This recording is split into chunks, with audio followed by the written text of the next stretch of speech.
Today's guest makes use of a 360-degree view of business and decades of leading companies through ever-changing dynamics to enhance our ability to make people and processes more effective. Welcome to the show, Charlene. How are you doing? I'm very well, Toby, and thank you so much. Thank you so much. Thank you so much for joining me on this episode of Mirror Talk. I really appreciate your presence right now. I'm so grateful, for the connection that we had before even pressing record for this conversation. Thank you. Yeah, I love the fact that we're talking about the energy and how it has been in the past, months or past days before now. That's awesome. Well, one thing that I would love to learn while preparing for this conversation is about your story of how you became a medical miracle.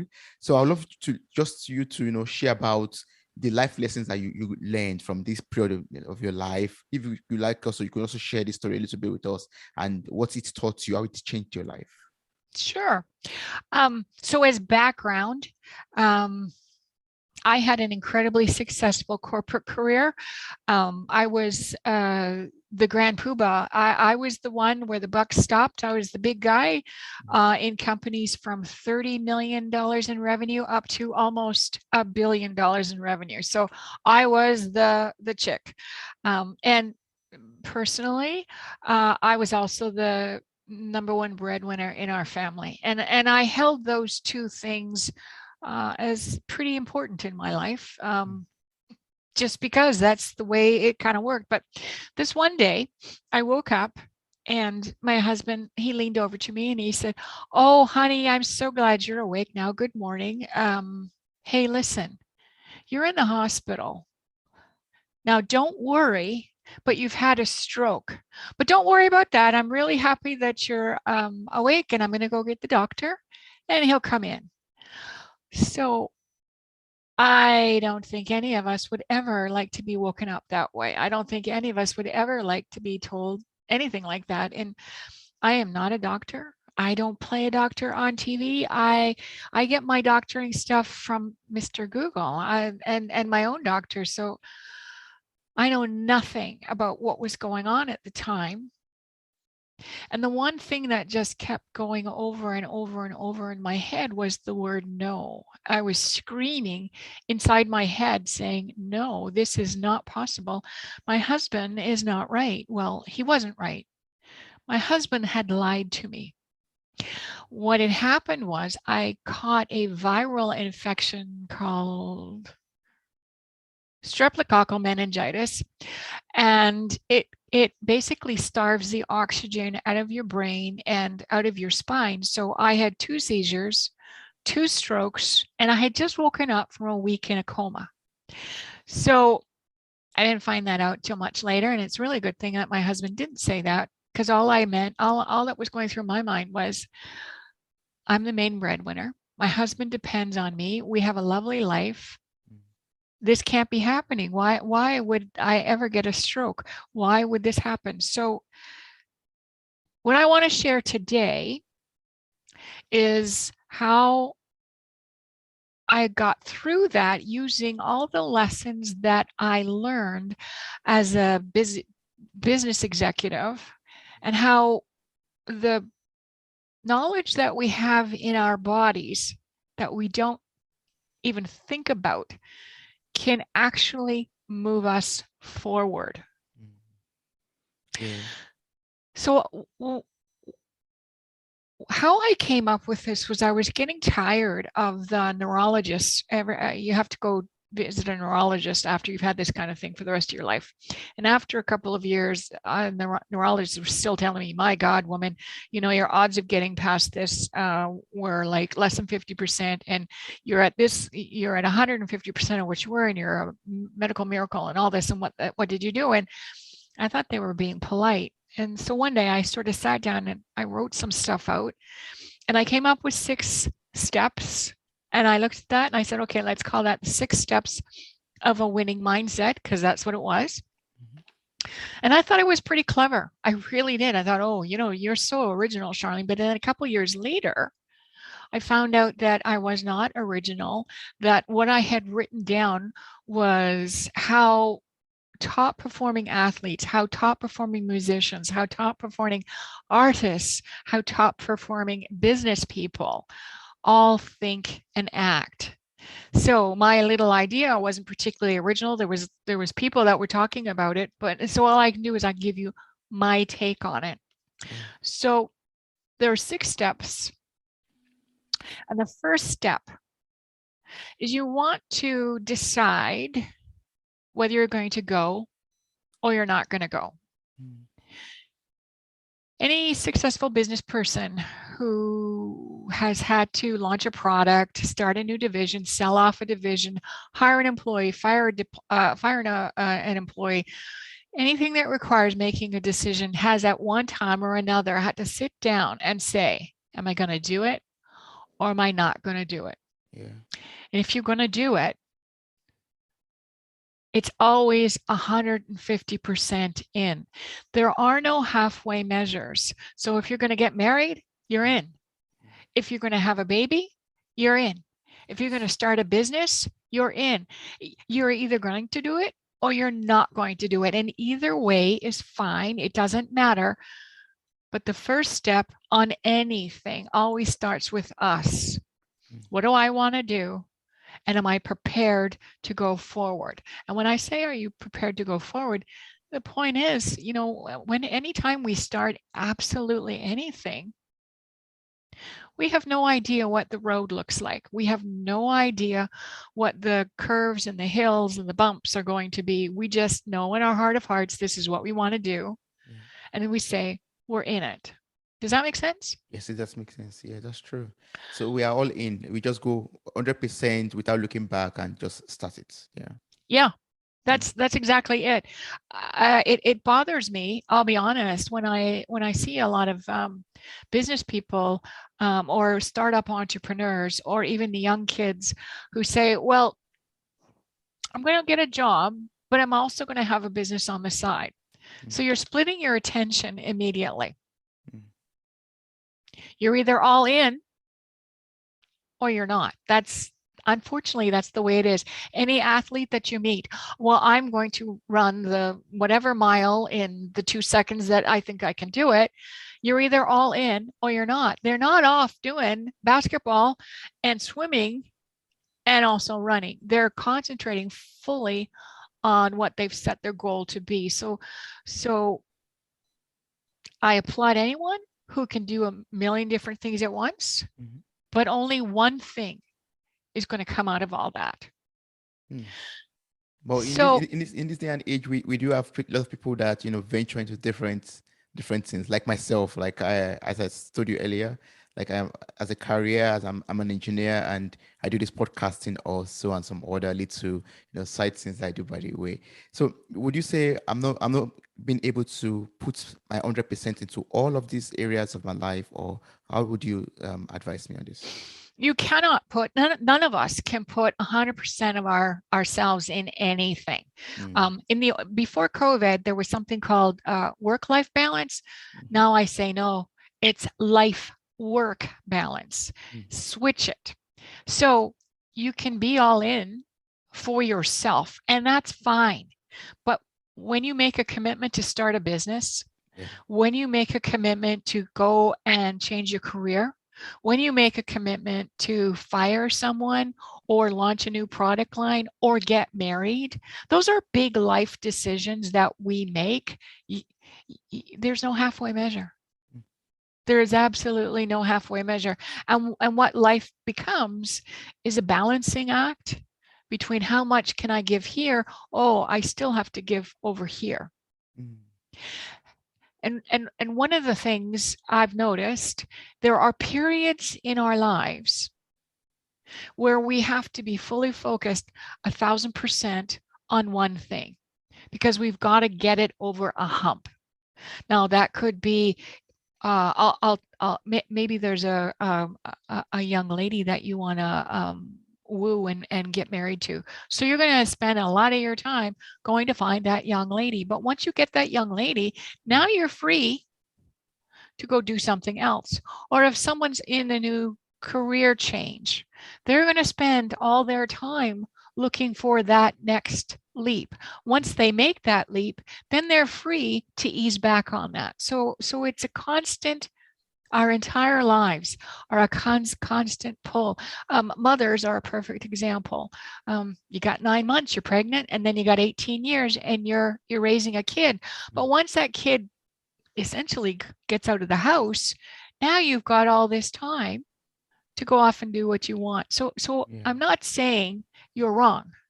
Mm. I'm saying choose one and be focused on the one and spend less time on the others. That's all I'm saying. Okay, understand. Yeah. Yeah.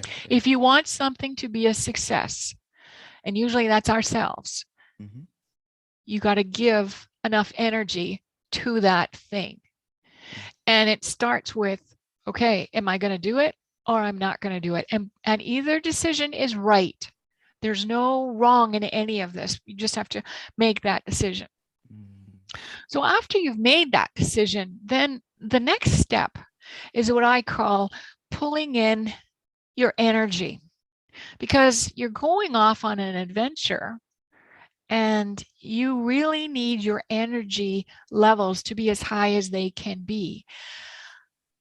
I'm not talking about eating properly, exercising. That's not what I mean. What I'm talking about is your internal energy, making sure that you've got enough fortitude to push forward.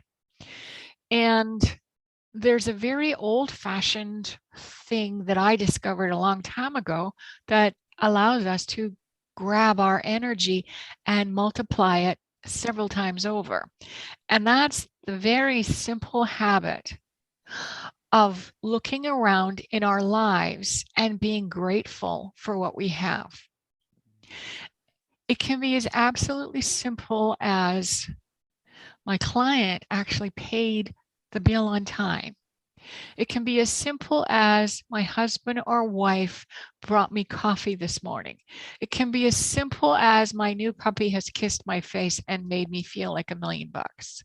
It can be as simple as my car, which I really don't know how it's kept on going for 15 years, just gave me another week of no problems, fingers crossed.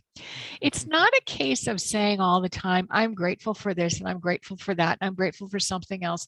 It's often a case of looking at other people and realizing that even though you think you've got it bad, others have it way worse. So you're actually better off. And the best example that I can give right now, that's going on right now, is how many of us are so grateful we do not live anywhere near the Ukraine or Russia. We can all feel bad. We can all feel compassion. We can all be angry. But the bottom line is we're not living in that area. So therefore, we can walk in the grocery stores and know that there's food on the cupboards. We can walk down the street and not worry about bombs blowing up. We can go into hospitals for visits and not worry about our lives. And I'm sorry, that means a lot to me. I'm living a pretty good life. Other people have it way worse. We can all donate to them. We can all do whatever we can, but at the end of the day, we're a lot better off. So let's be grateful for that, because by being grateful gives us energy, and we say, you know what, I can move forward because they've already demonstrated what they're doing in their circumstances. I can do it a lot better myself because I got better circumstances to live in. Does that make sense? Yeah, that makes sense. So we have empathy for them, but we are also being grateful that we are not in that situation. Like we are being, yeah, happy. Exactly. Yeah. Exactly. And I'll give you a really quick example. When I was in the hospital, I was in the ward and I was listening. I think it was my second day. I woke up and I was listening to the people in the hallways, in the other rooms. And I realized immediately there were a whole pile of people that couldn't talk. There were a whole pile of people that couldn't get to the bathrooms by themselves.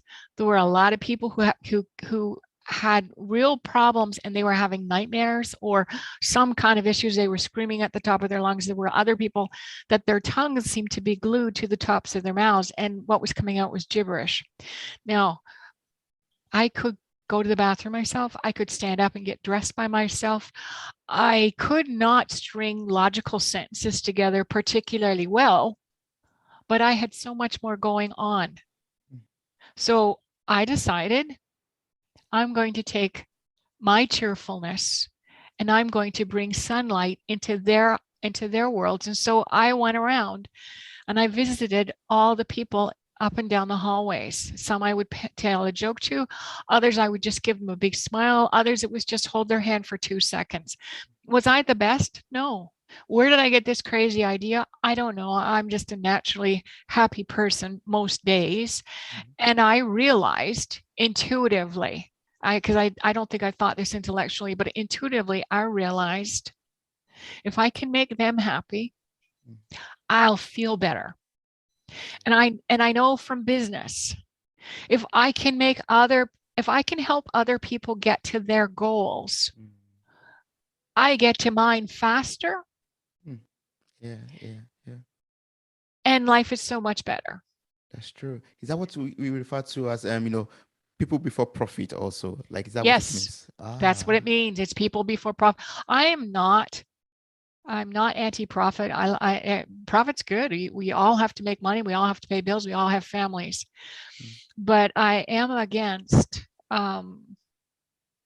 the unfortunate culture of greed and power that has basically almost destroyed the world that we have known.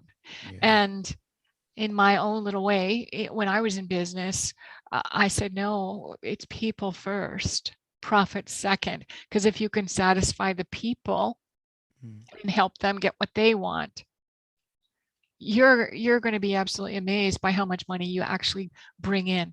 Yeah. That's what I mean by that. Yes. Yeah. I think sometimes we have this misunderstanding because, we are trying to run a business and we're trying to make it profitable. And then sometimes when we think about putting people first before the business, we tend to think about, we might not be able to make that profit that we are, trying to achieve. We're not going to make that business run because we are trying to put people before the main goal or the secondary goal of making the business a very profitable and successful one. You're absolutely right, Toby. And one thing that I had going for me was before I struck out on my own, I had 25 years of working for someone else. And that's the biggest difference. Being an entrepreneur, you're responsible for bringing in your own salary, your people's salary, and you're also responsible for worrying about all the problems in the business. When you work for someone else, you don't have to worry as much about the money because you're getting a salary or getting wages or you're getting money, and that takes care of a lot of problems. Yeah. So when I say I was lucky, the biggest thing that I got was how to run stuff and not worry about money. Yes, I had to keep things to budget. Yes, I had goals. Yes, I had deliverables all the way through, but my own personal ask was not on the line to make everything a success. That's what a big corporation or working for someone else does. It's not your personal kahunas that are on the line. It's somebody else's. And that gives you freedom to learn some of the techniques and the ways that work better than others. And that's why I feel so sorry for many of the entrepreneurs today. They want to make a difference. But they've never had the chance to see good stuff in action. They've never had the chance to learn themselves. So they're learning as they go. They're flying by the seat of their pants, not only to build this business, but also, oh my God, I got to pay myself. Oh my God, I got to worry about money. Oh my God, well, I'm not going to do this. And that's That's one of the things that I do is as I try and show people, okay, there is a way to do this. But I would be in the same boat if I hadn't had 25 years of being protected in a company, having my salary covered. Mm. Yeah. It's not an easy life being an entrepreneur. It's probably, in my opinion, one of the hardest jobs that anyone could ever want to take on. Either be a business owner, be an entrepreneur, be your own founder, be your own president, whatever you want to call it. When you strike out on your own, it is the toughest and it is the loneliest. But sometimes, yeah, I think it's absolutely right what you said right now. Like, I really appreciate the fact that you talked about, you using your 25 years experience as, as an employee, to, build up your own life as a business advisor and also as a self-employed person and an entrepreneur of your own.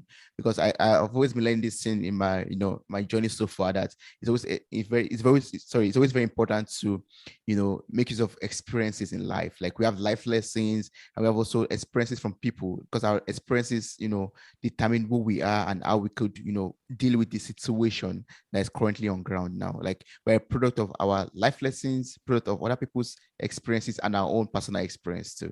So you mentioning this about, you using that 25 years of, working for someone else and earning salary from them also helped you to become the person who you are, as an entrepreneur too. And you know what? You have just explained exactly my third step. The third step in a winning mindset is to be very clear. Clear about what you bring to the table. So here's the thing. We've all been told, taught, brainwashed into thinking we all have weaknesses and we got to fix those weaknesses because we're just not good enough. And this is told in school, this is told often by our parents, this is told in university, and this is often taught by our bosses. And we have little bugs in our head that go, well, you didn't do that very good, whack, whack, whack, right? Yes. But what you just said is what we don't spend time doing. And I'm not suggesting you do this every day. This is not something you need to do every day. It's for when you're going to make that leap, when you're going to make that, okay, this is what I'm doing. You look at the personal inventory that you bring to the table, because that's what you have to work with. So in the hospital, I knew I had a brain. It wasn't working, but I knew that brain had never let me down before. So I said, that brain is going to keep me going. I couldn't walk particularly well, but I knew that the walls needed help because the walls kept crashing down, right? So I thought, okay, I'm really good. I can hold the walls up as I walk. So that's good. I'm joking there, of course, but yes, but I knew, okay, the body was a little wobbly, but we could do something with it. I also knew, as a business person, the number one way to be successful is to do something consistently every single day. So you bring that. I brought that to the table. Not everybody knows that, but that's okay. That's what I brought to the table. And for me, I knew that I needed a big target. I work better if you give me big goals because I think big. So you'll never catch me going on about, well, I made $10,000 and blah, blah, blah. Hell no. I'll be going, oh my God, you're not going to leave this. Look at this big number. Yeah. So I knew I could set goals that were big. So I just made them bigger.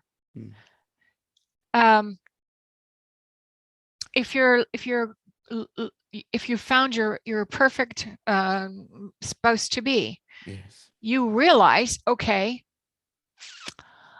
I can be very affectionate in these areas and I'm not so good in these areas, but I am good at this. Or I'm the most amazing person who can keep up at least half to 3/4 of the jobs around the house. Or I have a good job. I'm going to be able to keep a roof over their heads or part of the roof over my head. Or I love kids, so I'm going to be a happy father or a mother. You take stock of what you've got. What are your strengths? You're honest. You're reliable. Family first or family second, it doesn't really matter. But what you're doing is you're saying, I bring all this to the table. And at whatever age you are, you're not just that age. You're the accumulation of all the ages and all the experiences and all the wisdoms that have got you to this stage. So instead of focusing on what you don't have, the initial go round is, what do you have? And sometimes this is a hard thing for us. Like sometimes we actually, here's a good exercise. Ask someone in your life today, why do you love me? What do you think that I have that is so cool? What about me attracts you? And I'm not talking in any kind of a love relationship. We're all attracted to certain types. So what is it? Is it my love of music? Is it my sense of humor? Is it my quirky take on the world? We all have these things that we take for granted because it's been in our DNA for years and years. And we don't think it's so special because it's been part of us. Our eyes get really opened up when we talk to a stranger or to someone that we know well, and you say, tell me in 25 words or less why I'm so cool. What have I got going for me?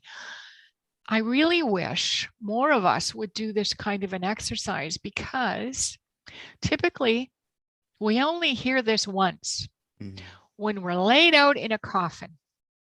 That's when people talk about how great we are. But wouldn't it have been nicer had they said that when we were alive? Better. So what I'm saying is the third step, if you have problems figuring out who you are or differentiating the different techniques and traits and skills and talents that you have, just ask someone who knows you, and they will tell you and write it down. And pull that out every few years, every decade, whatever, because it also is a great way of building our energy. Yeah, that's true. So we need clarity also to build that winning mindset. Yes. So I'll just recap the first 3 steps. Make that decision. Fill yourself with energy. Typically, I call that gratitude. And be very clear about what you bring to the table right now.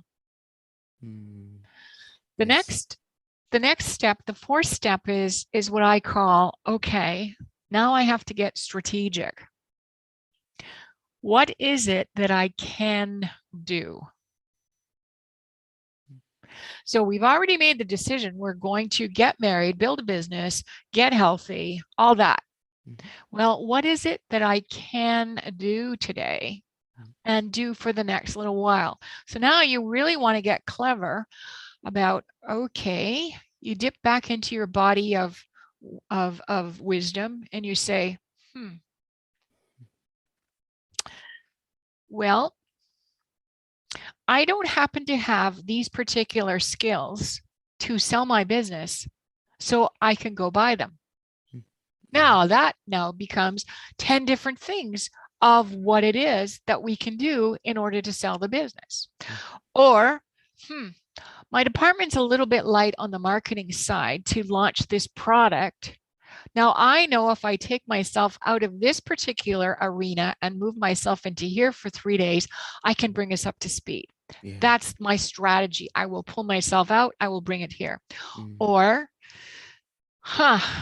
I'm going to ask that woman to marry me or that guy to marry me. So what is it that I can do? Well, I can go look for rings. I can go do some research on what's the best way to ask a person to marry me. I can go investigate venues, like if they're open, like restaurants or sports arenas or park settings or whatever. So you're getting strategic about what it is that you can do. And sometimes it means, many times it means you've got to go outside yourself. You've got to bring in help or get ideas or even sometimes pay money. But if you really want it, it's what you got to do. That's true. Yeah. So we need help a lot of times. We do need help. You we, know, we, it's we can't do it all of ourselves. we can't. And I am like just the worst. I'm just as bad. I can make all this sound super easy that I went through this stuff, right? Mm, And I can gloss over all of the awful days. But mm, I will tell you, I had days where I thought, oh, I don't need this. I don't want this. This is awful. Why me? Why me? My way. And yeah. I had my pity parties. And I'll be honest, Mm, when I get mad, and I was mad at this whole thing because that's a normal reaction as well. But when of I get course. mad, you would think that I was a sailor. Mm. I have incredibly salty language, and I don't care who gets in the way.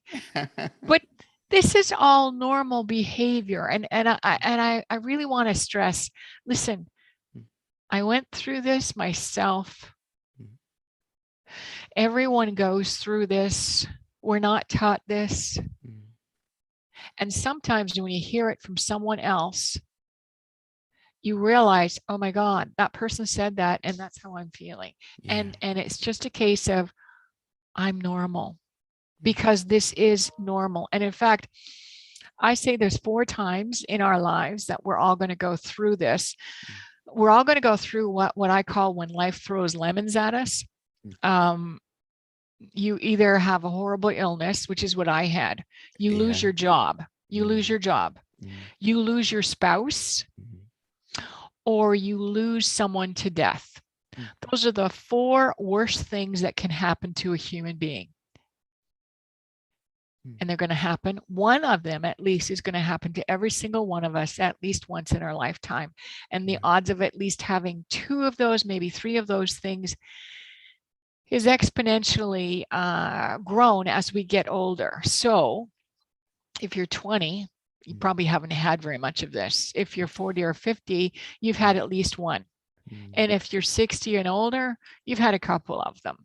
mm, And it's a case of how resilient are you? How strong are you internally to push forward?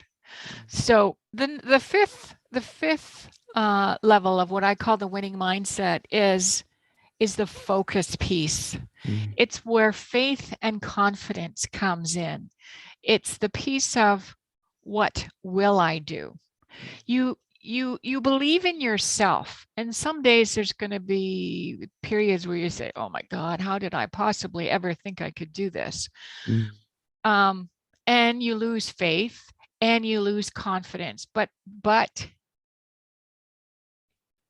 imagine that runner who gets up every morning at 5:30 and goes around the track all alone, all alone. It could be raining, it could be snowing, it could be blistering hot, but every single day that runner goes out there, and that's how the runner gets better and better, because he says or she says to themselves, I believe in me.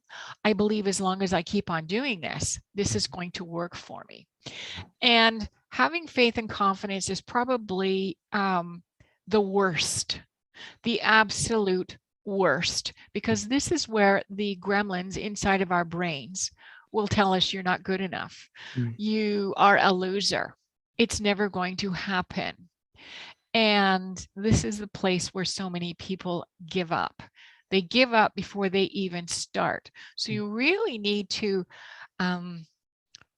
collect mm, as much faith and confidence in yourself as you possibly can, and you need to hold it tightly, mm, because that is what's going to propel you forward. The the the make a decision, the finding gratitude or energy, the yeah. place of being clear, Mm, the finding of the strategy and outlining the strategy, those are the easy pieces. But mm, having the faith and confidence to stick through to the end, mm, that's where the fools fall by the wayside. mm.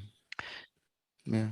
I did like some ways we could, equip ourselves to be able to stick through the end. I like some methods, some strategies that we can make use of, to be consistent on our journey and stick it through to the end of it.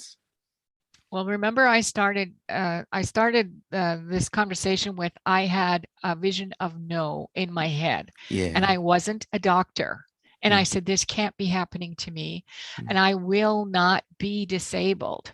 mm, That vision, that jagged picture that I had of, no, it's not happening to me, and I'm going to get through this. That's the vision that I kept through the whole thing. And it sounds silly to have a picture in your mind's eye, but that's the piece that carries you forward. mm, That's how you believe in yourself. You cement a picture up here in your brain. That's what I'm going to become. That's what I'm striving for. So a business person is going to have either a vision of their corner office that they're going after if someone's in a career, or the incredible accolades and thrill and passion that they get from making a significant impact in the world. They'll hold those pictures in their heads. They may not think they're doing that. It's all intuitive. It's the way the body reacts, but it's the best way I know of keeping you focused, keeping you having faith and confidence. And then, yes, every once in a while when we're down, we need to reach out to other people. Some people we don't pay for because we don't need to. They're always there. Other people we do need help from, and professional help, it comes in all kinds of different packages. yeah. And there's absolutely nothing wrong with any of us asking for help. Mm. That's good. Absolutely not. That's great. That's good. Wow. So, whenever in our journey of life, for example, are there like some people that we could or we should ask for help? Like, do we need to get mentors or coaches or business advisors like yourself, or could we just ask anybody for help? Well, okay, I'll give you so no, you don't want to ask anybody. Mm, Hopefully you find you're asking the right people, and that means for me, the ones who have either been where you want to go, yeah. or have been through the garbage that you think you're feeling, Mm, or that just resonate with you. You meet someone and you go, wow, that's exactly what I want to do. That person gets me completely. And so then you have a call. I'll be honest. I knew that I needed a personal coach. mm, I've known my entire life there would come a point in time where I wanted my own personal coach, but I'm kind of picky and I have a big ego. Yeah, I do. So I wasn't sure what I needed. I mm, just knew I would see it when it hit me. It yeah. only took 10 years for it to hit me. And I will say I had to grow into that person that I was when the opportunity finally presented itself. Mm, Um, I was not smart enough to say, well, this is exactly what I need. I was smart enough not to waste any money, but I did waste time doing it. So there's a trade-off. mm, If you pull in coaches, some will work, some will not. If you let them go for a while, it's going to take you a little bit longer, but by mm, the time you meet the right one, you're in the right zone. There yeah. is no right or wrong answer to this. It's one of those it depends kind of things. Oh, so that we can know beforehand, like, okay, this is the right coach for me, and with this person, I'm going to get the goal and the aim I'm trying to achieve. It's not possible. It is possible, Oh, and okay. there's actually I have a whole checklist uh, that you can actually ask, all the questions that you can ask, Mm, or at least get you started in asking the right questions, so that at the end of it you can say, yes, this works for me, or it doesn't work for me. yeah. Oh, that's good. So Yeah, can you share the checklist with us? Is it possible to have this checklist? yeah, sure, okay, Yeah. I'll pull it out, absolutely, no problem. Yeah. I'll Thank make you a so note of much. that. Yes. Yes. So I'll just add this to the show note of this episode. So anyone who's interested could just maybe download the checklist and make use of it in future, if that's Okay, okay. I will pull it out for you and send it to you. Thank you Now, so much. the sixth level The sixth level is the absolute most boring. Mm. There Why? is no other word that I can describe except this level is boring, Mm, because this level is all about taking action and doing it every single day, whether you feel like it or not. It's running around the track. It's constantly dealing with all the things that come pummeling at you when you're trying to move forward. It's staying with the, okay, this is what I said I was going to do, and now I'm going to do it. So let me give you an example.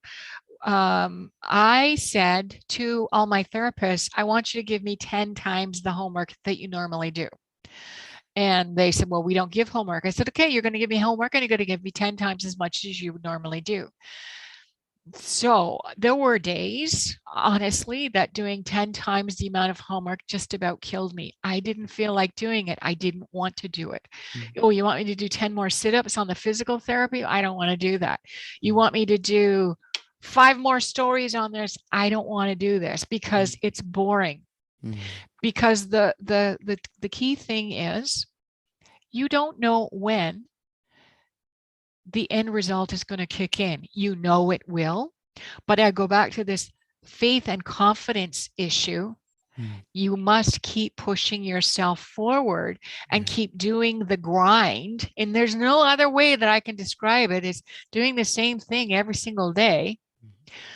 One day, it all comes together. And we've seen that time and time again when you see athletes, they run around the track, they drive their cars, whatever, they jump off diving boards, they do their swimming, whatever professional athlete you've ever seen.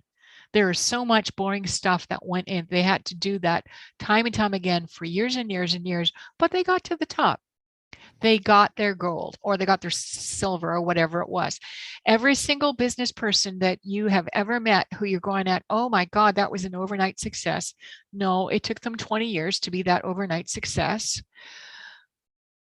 And they did a lot of stuff that was just what I call grinding in the mud, just doing the same stuff day in and day out, whether they like to do it or not. But that's part of the secret.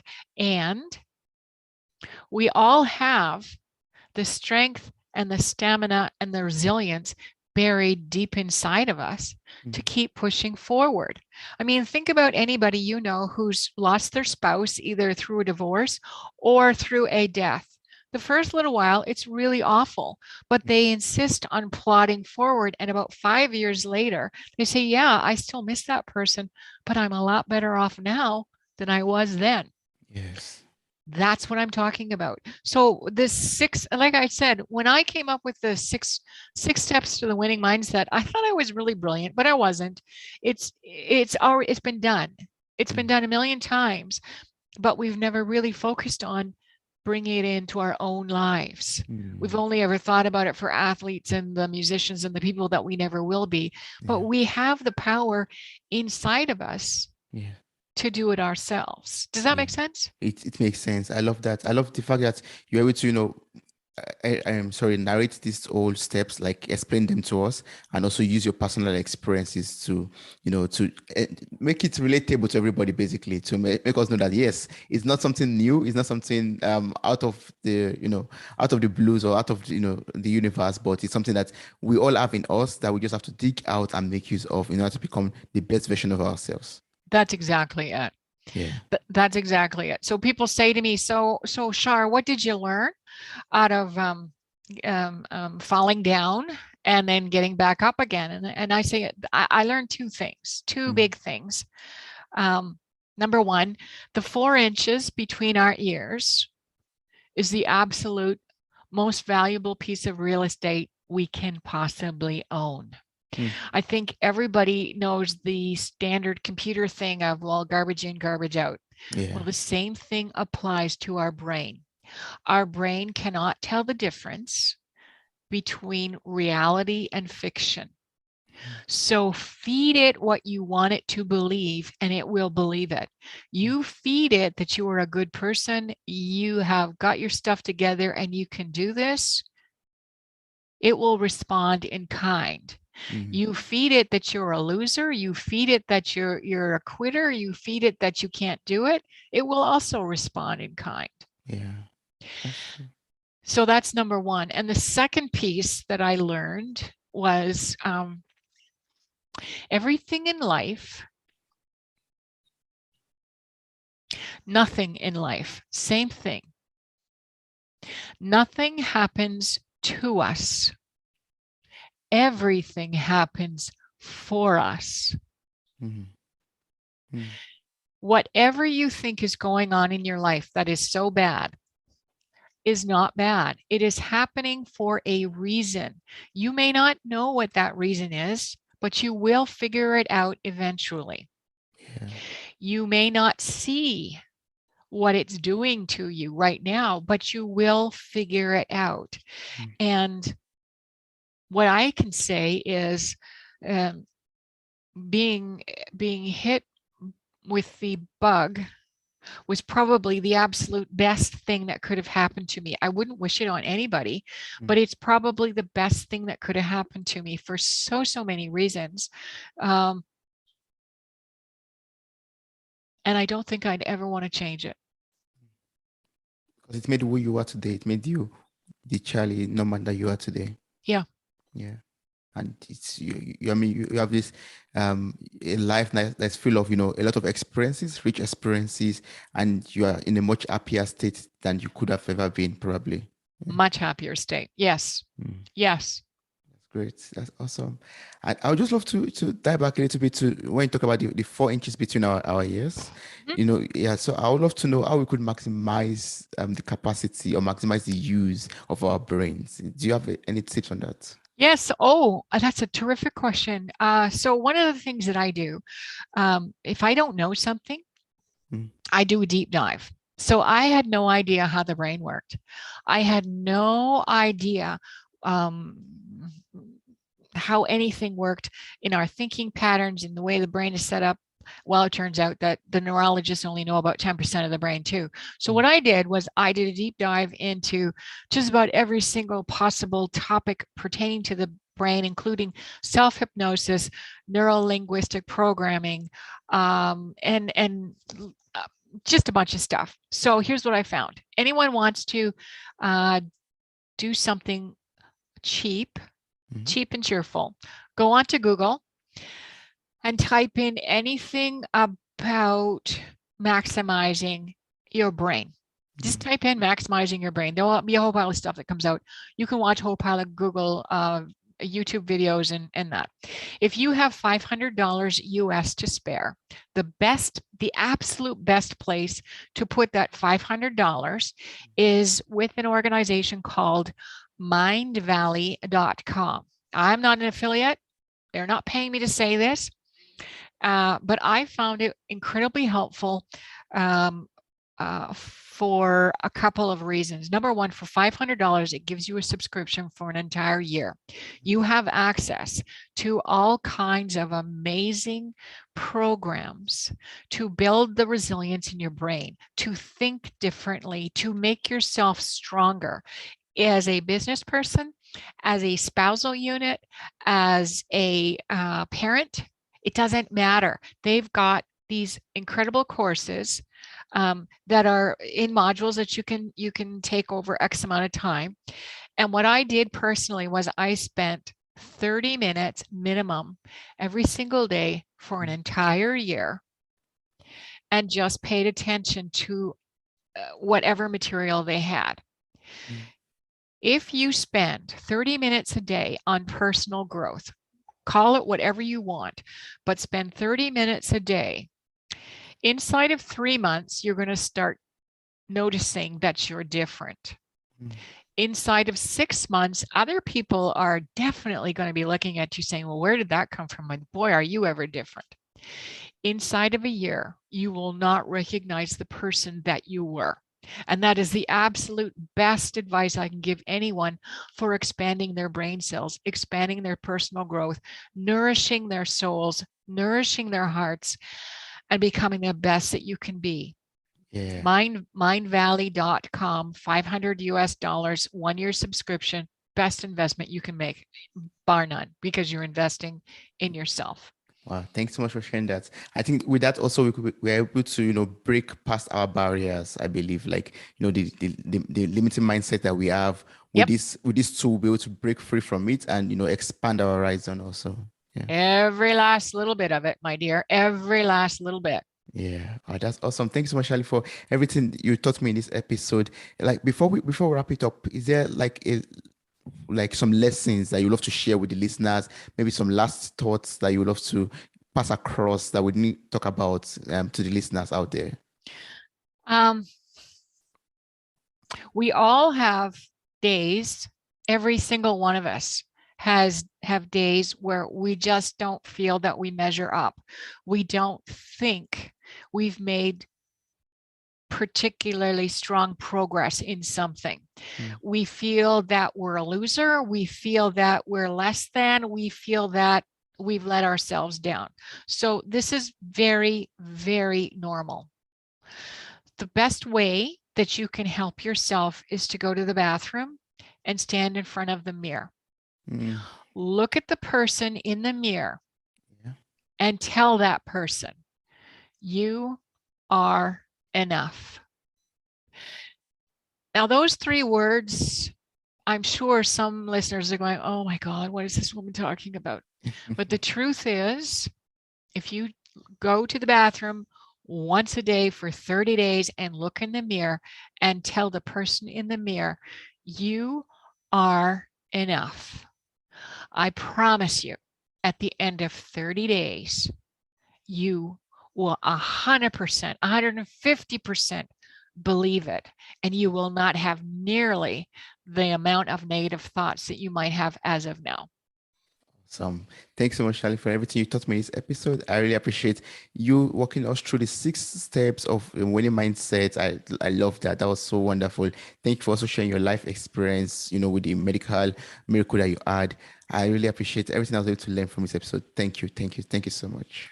It's my pleasure, my dear. Yes. So I'm going to place your information in the show notes of this episode. Everyone who is interested could visit your website, your LinkedIn page, your Facebook group also, Facebook page also, and they could connect with you in that regards. Is there any other platform you prefer people to reach out to you on? The best platform is LinkedIn. I play on there every day and I respond immediately to any requests or information. So yes, LinkedIn is my place to go. Awesome. That's great. Thank you so much.